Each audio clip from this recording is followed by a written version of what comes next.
एक बड़ी जानकारी दे दें आपको, दुखद खबर चंडीगढ़ से आपको बता दें। हरियाणा की राजनीति के लिए बड़ी बुरी खबर ये आज सामने आई है। अंबाला से बीजेपी सांसद रतन लाल कटारिया का निधन हो गया है। तो वहीं चंडीगढ़ पीजीआई में उन्होंने अंतिम सांस ली। कई दिनों से चंडीगढ़ पीजीआई में भर्ती थे रतन लाल कटारिया और हरियाणा बीजेपी के वरिष्ठ नेता भी रतन लाल कटारिया माने जाते थे। अंबाला से लोकसभा सांसद, एक बहुत प्रभावशाली व्यक्तित्व, एक बेहद गरीब और साधारण से परिवार से रतन लाल कटारिया ने हरियाणा की राजनीति में पूरे देश में जो अपनी पहचान बनाई, वो कोई आसान बात नहीं है। एक साधारण परिवार से निकलकर एक बहुत बड़े प्रभावशाली व्यक्तित्व के रूप में अपने आप को उन्होंने तब्दील किया। और ये तस्वीरें पंचकुला से सामने आ रही हैं, जहां पर वो कवि भी थे, रागनी लिखते थे, गीत लिखते थे, तो गीत बोल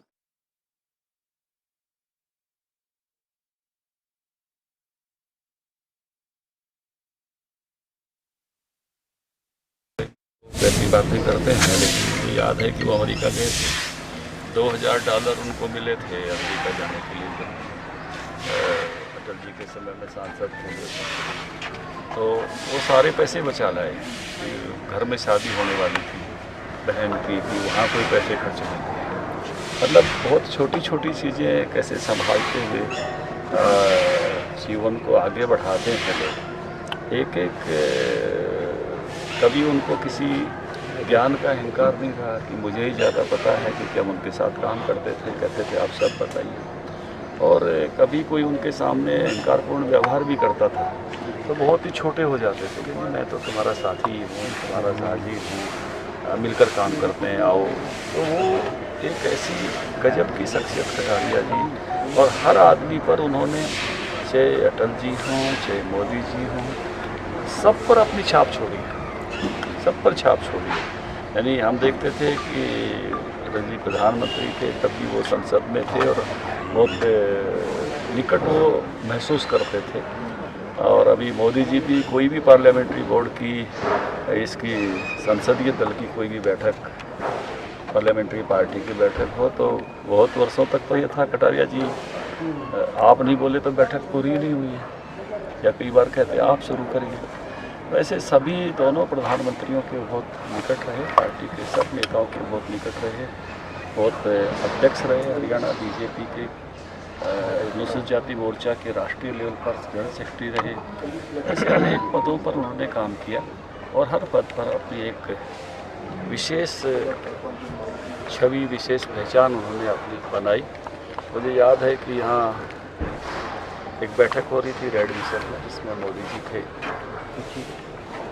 उस समय हमारे प्रभारी थे नरेंद्र मोदी जी। तो कटारिया जी ने कुछ बातें कही, मोदी ने कहा अगर कटारिया जी ये बातें सत्य हैं तो आप बता दीजिए, सबके सामने बता दीजिए।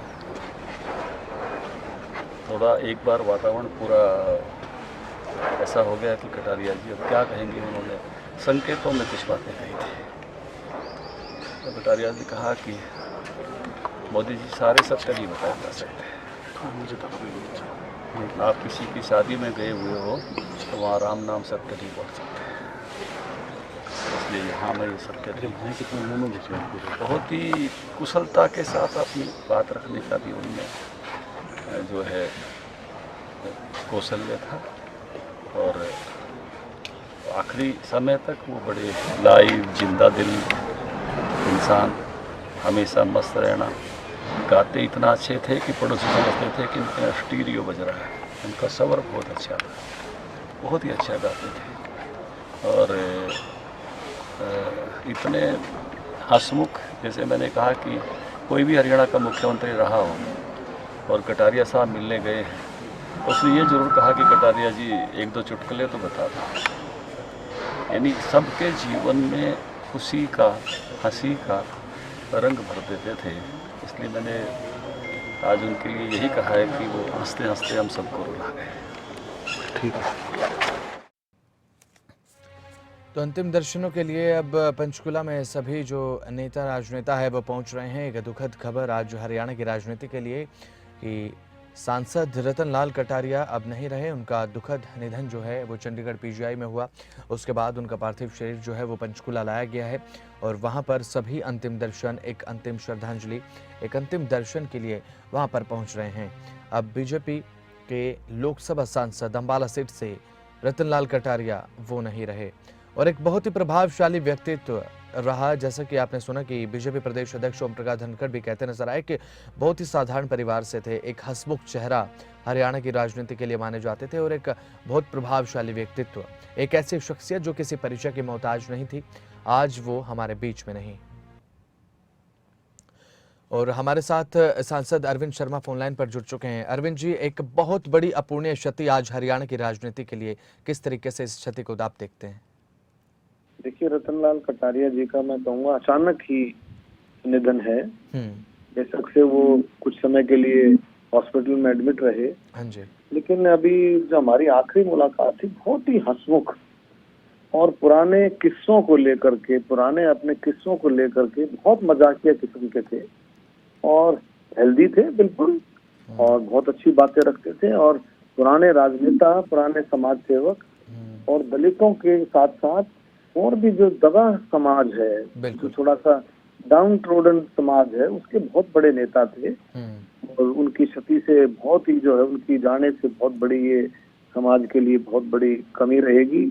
हम उनको हमेशा याद करते रहेंगे और एक ऐसे नेता के रूप में जिन्होंने हमेशा अपना जीवन संघर्ष भी किया, पार्टी में रहते, पार्टी के अध्यक्ष भी रहे और मेरे ख्याल हरियाणा के जितने पुराने नेता हैं, देवीलाल से लेकर के और पुराने नेता पंडित भगवत दयाल, देवीलाल जी, सबके साथ उन्होंने काम किया, सबके साथ काम किया। बंसी लाल जी, देवीलाल जी, पंडित भगवत दयाल जी, दलबीर सिंह जी, सबके साथ उन्होंने बड़ा अच्छा काम किया। बिल्कुल जी, वो विरोध में रहे हों, चाहे पक्ष में रहे हों, चाहे विपक्ष में रहे हों, बहुत अच्छा उन्होंने काम किया समाज के लिए और समाज हमेशा उनको याद करेगा। दलितों के बहुत बड़े नेता थे और दलितों के साथ साथ सबको साथ लेकर के चलने की उनकी क्षमता थी। ठीक है। मंत्री रहे, केंद्र में मंत्री रहे, मंत्री रहते हुए बहुत अच्छा काम किया उन्होंने और इसी तरह से हमेशा उनकी लगन थी कि भारतीय जनता पार्टी मोदी जी के नेतृत्व में और मजबूती के साथ आगे बढ़े। बिल्कुल। मैं उनके परिवार को, उनकी धर्मपत्नी और उनके बच्चों को, सभी को मैं कहूँगा कि भाई परिवार को परमपिता परमात्मा शक्ति दे जी, उनको इस दुख को सहन करने। ठीक है। अरविंद जी, बहुत बहुत शुक्रिया हमारे साथ जुड़ने के लिए, तमाम ये बातचीत करने के लिए। तो अरविंद शर्मा बीजेपी से सांसद हमारे साथ जुड़े, एक श्रद्धांजलि उन्होंने दी और सांत्वना भी प्रकट की है उनके परिवार के प्रति।